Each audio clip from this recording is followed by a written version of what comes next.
Doctora en Ciencias Biológicas, es docente de la Facultad de Ciencias de la Universidad de la República, es investigadora del Instituto Pasteur, pero además es co-coordinadora del equipo de científicos que elaboró los primeros 10.000 kits de diagnóstico de COVID-19 desarrollados por investigadores de la UDELAR y del Instituto Pasteur. Así que debe estar trabajando ahora. ¿Cómo? Así que le damos la bienvenida, las buenas tardes a Pilar Moreno. ¿Cómo andas, Pilar? ¿Cómo anda? Muchísimas gracias por la invitación. Bienvenida a Vespertinas. Me acuerdo de ese momento en que fue noticia furor, ¿no? Que había científicos uruguayos que habían elaborado estos kits de diagnóstico que fueron tan importantes, ¿no? Sí. ¿Cómo fue para vos ese momento, ese hallazgo y lograr en realidad nosotros, este hito? Exacto, nosotros trabajamos en virología y dentro de las cosas que hacemos, de las investigaciones que hacemos, utilizamos la técnica de PCR como algo muy habitual, como usan la mayoría, muchos de los científicos que desarrollan diferentes líneas de investigación. Claro, es nuevo para nosotros. Claro, en realidad es una técnica bastante... Y nosotros en realidad trabajábamos con PCR, veíamos que el virus en realidad se estaba expandiendo por el mundo y bueno, decidimos decir, bueno, pensemos cómo podemos hacer para detectarlo, sobre todo viendo que las fronteras se cerraban, que los aeropuertos cerraban, que muchas de las multinacionales que venden productos biotecnológicos estaban cerrando acuerdos con países del primer mundo y veíamos que iba a ser muy difícil el acceso que iba a tener Uruguay a esos kits diagnósticos. O sea, un poco la misma situación hisopos, que ¿se tenemos. Que faltaban, que no sabíamos si íbamos a tener hisopos. Exacto. Claro, estuvo el tema de los hisopos y bueno, y ahora lo vivimos con la vacuna, lo difícil que fue acceder a la vacuna desde Uruguay, no teniendo la capacidad de producirla nosotros. Eso fue lo que nos motivó en ese momento a pensar en desarrollar un test, sobre todo pensando en el sector, siempre en el sector público. Claro. Pensando que pudiera impactar de forma significativa en aquellas personas que tuvieran menos acceso en ese momento. ¿Cuántas horas de trabajo en esos días, y esas semanas? Los primeros meses, o sea, nosotros tuvimos financiado un proyecto ANI, un desafío ANI, que nos permitió hacer el desarrollo junto entre UDELAR, Pasteur y la empresa TGen, y producir además 10.000 test. Eso nos llevó, en realidad tuvimos 2 meses o menos, o sea, fue bastante intenso rápido el trabajo, estábamos 7 días, todos los días 12 horas, yo sé que igual hay mucha gente que también lo hace habitualmente. Sí, pero el contrarreloj le pone un aditivo más complejo, ¿no? Y además que el tema de salud pública, claro. No, y el estrés ahí va, como que sentir la responsabilidad de que teníamos que cumplir porque podíamos dar una mano y era un momento único para la ciencia poder aportar algo tan directamente a la sociedad como fue el momento del desarrollo del test. ¿Y podía no haber salido bien, por ejemplo? O sea, cuando uno desarrolla un proyecto, puede que no salga bien, porque estábamos contra el reloj y estábamos pensando, bueno, al final se logra. La verdad que nunca pensamos que no podía salir bien, pero es verdad que la ciencia, en todos los proyectos de investigación que tenemos, es bastante ingrata a veces. O sea, claro. Generalmente las cosas no salen como pensamos y bueno, se abren nuevos caminos y uno como que siempre va investigando. Por eso digo que la ciencia nunca te aburre, porque siempre hay caminos nuevos. Entonces es como un continuo crear y pensar y hacer hipótesis y ir por diferentes caminos. La verdad que nunca pensamos que podía salir mal, pero eso porque somos un poco inconscientes también de nosotros. Bueno, ¿Qué pasa con, viste que está el lugar común que el 2020 a todos los uruguayos, digamos, nos dio una lección de lo importante que es la ciencia, ¿no? en Uruguay. ¿Qué les pasó a ustedes cuando... O sea, cuando el uruguayo común se empezó a dar cuenta de lo importante que eran los científicos en nuestro país, que en realidad no tenían la visibilidad que tenían? Claro, fue tipo, por fin, loco. Por fin fue un... o sea, bien desde adentro, del sentimiento. Para nosotros fue una satisfacción poder mostrar que todo lo que se invierte en ciencias, todo lo que se invierte en recursos humanos, tiene un fin. Capaz que el fin a veces no es tan visible como la gente espera, tener resultados ya o dicen, ¿para qué estudian esto? ¿Qué? Claro. Y todo en realidad tiene un fin y en este caso era muy directo, pero estuvo bueno poder mostrar eso. Lo importante que es tener un sistema científico que se pueda consolidar, recursos humanos, muchos muy jóvenes que se están formando y lo importante que es poder continuar apostando a eso. Que se quedan y no se van, porque ese también es un tema. Bueno, muchos se van, la formación afuera creo que a nivel de ciencia es muy importante, lo importante es que es intentar traerlos. Intentar que vuelvan y que todo eso que se formaron afuera lo puedan retribuir al país. Yo me acuerdo del Día de la Mujer en la ciencia, ¿no? Buscando algunos datos, encontrábamos que en el mundo es bastante dispar, ¿no? La cantidad de mujeres que trabajan en ciencia, ni te digo a nivel líderes de proyecto o en eso que también es menos todavía. ¿Cómo es en Uruguay esta situación? Y en Europa es increíble la disparidad, creo que es un 70-30 a favor de los hombres. ¿Cómo es acá? En Uruguay, de la gente que nos dedicamos a ciencia, el 50% somos mujeres. Pero cuando nosotros escalamos, digamos, en la carrera académica, los cargos de más visibilidad y mayor liderazgo lo tienen los hombres. ¿Pero por qué? Y yo creo que es multifactorial, creo que hay culturas que están instauradas, o sea, esto ha sido muy estudiado, Sí, sí. Están las culturas instauradas, después el tema de las responsabilidades familiares, quizás muchas veces la falta de mentores mujeres, que puedan, las niñas y las jóvenes se puedan ver reflejadas en ellas como para decir, bueno, este es un camino a seguir, de hecho... Puedo seguir este ejemplo y funciona. Exacto, Claro. lo que pasa es que a los 6 años ya las niñas perciben que hay determinadas carreras, determinadas áreas que no son para ellas. De hecho, se perciben hasta menos inteligentes que los hombres. Entonces está bueno poder mostrarles qué hay mujeres, qué hacemos, cuáles son las dificultades que nos enfrentamos, qué cosas nos gusta hacer, qué es en lo que trabajamos y que ellas se puedan, digamos, proyectar. O sea, para mí ver que otro lo puede hacer te impulsa a uno a hacerlo. Me parece que ese es uno de los caminos. O sea, obviamente se necesitan políticas de gobierno, políticas de las instituciones académicas, de las agencias financiadoras, que puedan propiciar este escenario.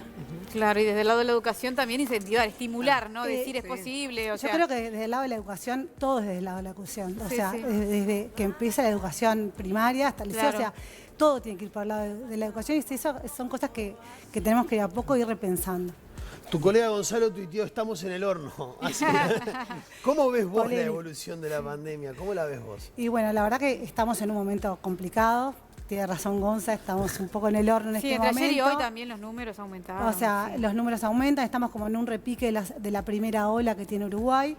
Y bueno, más que nunca ahora, pensando que ya estamos en el proceso de vacunación, Uruguay está vacunando muy rápido, o sea, de hecho ya tiene más de casi el 5% de la población está vacunada, pasamos a países como Argentina, estamos casi como Brasil, Chile tiene un porcentaje de vacunación bastante más alto, pero lo cierto es que nos tenemos que seguir cuidando y ahora más que nunca, porque Sí, no, termino. uso de tapaboca, higiene de manos, distancia y ventilación es fundamental en esta etapa. ¿Por qué? Porque el proceso de vacunación es un proceso. La inmunidad se va a generar después de la segunda dosis más completa y además, si bien la vacuna aparentemente cubre todas las variantes, no se disminuye la transmisión, o sea, uno se va a infectar probablemente y no va a desarrollar una enfermedad grave, pero no está comprobado aún que no se corte la transmisión, por eso Claro. es importante que nos sigamos cuidando. Eso es, Y los creo que- que depende de nosotros. Después puedo hacer una pregunta personal. Perdón. Los que tuvimos COVID. Claro, está bien. Abrimos Porque consultorio. yo me siento como básicamente un poquito liberada, pero no me quiero aflojar tampoco. Primero estaría bueno que te hagas un test de anticuerpos para ver si vos desarrollaste inmunidad hacia el virus. ¿Y cuál es ese? ¿El serológico? El serológico. ¿Es para eso el exactamente. serológico? Exactamente.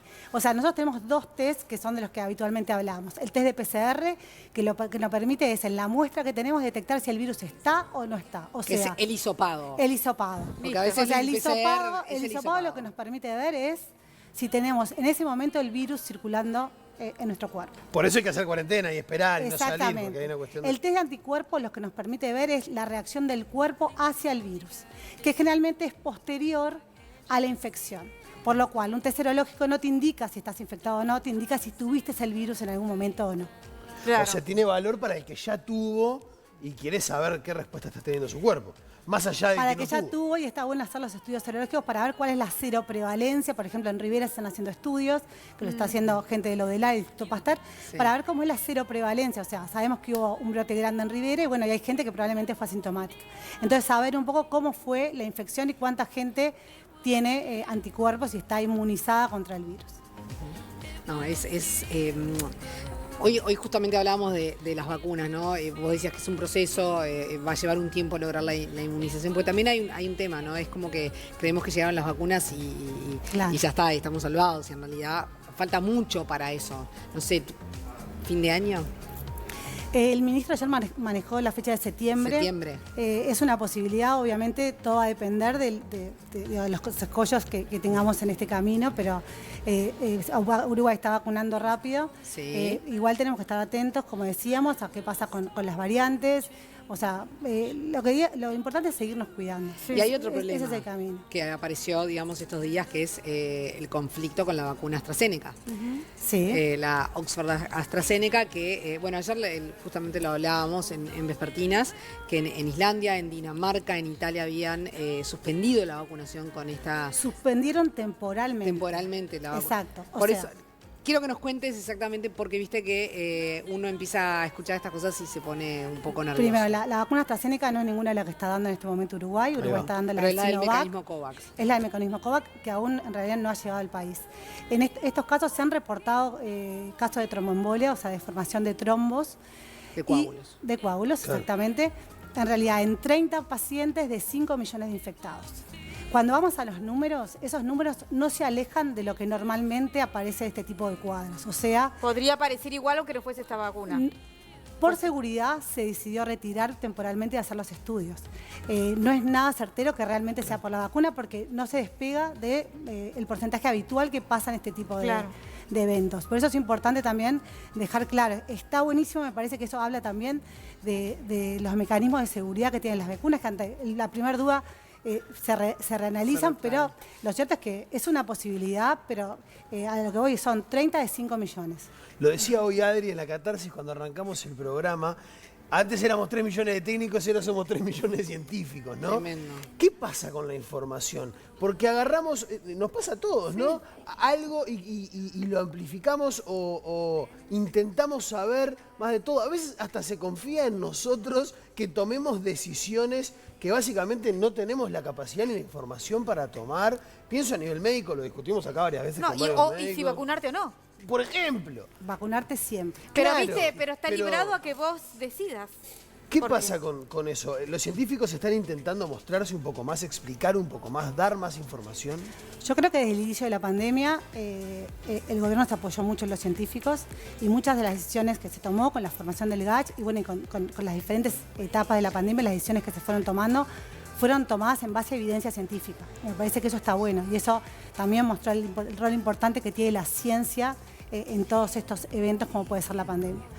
Los científicos, obviamente, nos mostramos más, también nos buscaron más, pero creo que a nosotros siempre quizás, hablo por mí, capaz que a una le cuesta un poco salir en cámara, le cuesta hablar, pero me parece que es un momento que está bueno salir, informar y informar de forma certera. Hay un montón de información en la vuelta, no todas las informaciones, a veces que algo salga en un corresponsal de noticias no quiere decir que eso esté probado. Por ejemplo, que salga alguna de las farmacéuticas a dar información, no quiere decir que eso esté avalado por pares, que quiere decir que eso esté publicado. Entonces, eso está bueno, o sea, saber qué cosas están publicadas en revistas científicas arbitradas. Hay que ir a los papers. Hay que ir a los papers. Claro, que ese titular sea el verdadero. Exactamente, Claro. porque circula mucha información. Sí, y eso nos mata. No, y es enloquecedor. Sí, nos mata. Nos tenemos que ir, pero bien cortita, ¿no? El presupuesto. Estamos hablando, y se discutió muchísimo el presupuesto de la ANI, los recortes, en un momento en donde la ciencia parece ser, ¿no? Digo, revalorizada, lo estamos hablando acá hace 10 minutos. Parece que no es. ¿Qué pasa con eso? ¿Cómo lo ves vos? Y bueno, yo creo que en este momento del aporte que ha hecho la ciencia, la verdad que no es buena señal este recorte. Si bien ayer hubo un movimiento de parte del Ministerio de Educación, igual estamos hablando que era un recorte de más de 200 millones de pesos y lo que ayer se aportó eran 73 millones, o sea, no llegamos ni a la mitad de lo que ya se había recortado. Y si pensás que nosotros, aparte, por ejemplo, los reactivos o la formación del exterior es en dólares, eso todavía se ve todavía más disminuido. Yo creo que sería buena señal seguir apostando a la ciencia, que ha demostrado que puede dar mucho al país y que podemos pensar en un país que mañana pueda producir vacunas, por ejemplo. Y para eso se necesita apoyo, se necesita formar gente, se necesita tecnología y para eso necesitamos apoyo de parte de las agencias financiadoras. Seguramente el apoyo más importante del Estado, ¿no? ¿Qué rol juegan los privados? En otros países del mundo juega un rol importante. Hay un montón de iniciativas público-privado. En el país, lo cierto es que los privados todavía sigue siendo, en realidad, pocas empresas, por ejemplo, contratan gente o tienden a innovar.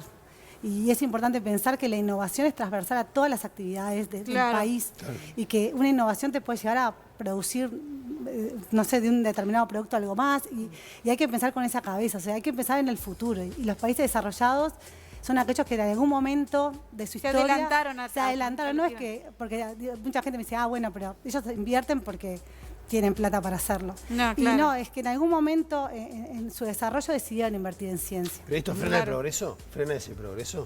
Y Esto yo creo de- que sí, o sea, no formar gente y tener menos dinero para formación de posgrado, para acceder a revistas científicas. Desestimula también. Sí. Exacto. Desestimula Y mucho. Pilar, ¿podría pensarse, no sé, en un modelo como que sea, por ejemplo, de responsabilidad social empresaria, como hay programas para los privados que, digamos, a través de distintos descuentos de impuestos?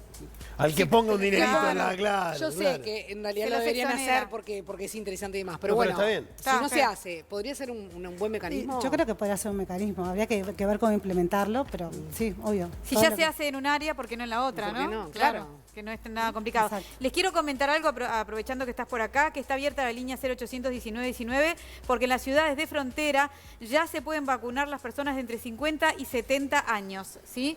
Así que ya apareció el comunicado en la página del Ministerio de Salud Pública. Ahí está, mirá. Sepan que se pueden inscribir, 0800 Ahí va. 1919. Terrible. Rápidamente vayan. Pilar Moreno, fue un placer recibirte. Muchas gracias por Muchísimas venir, de gracias a verdad. ustedes. En Lindo serio. charlar contigo, ¿eh? Muchas Totalmente. gracias. Vamos arriba, Felicitaciones gracias. por todo el trabajo. Muchísimas real. gracias. Ya te vamos a tener de vuelta acá, Bueno. seguramente en un formato más tranquilo, ¿no? Cuando Sí. aflojes vos también. Sin Esperemos duda. que afloje. Vamos arriba. Dale, dale. Muchas gracias. Gracias.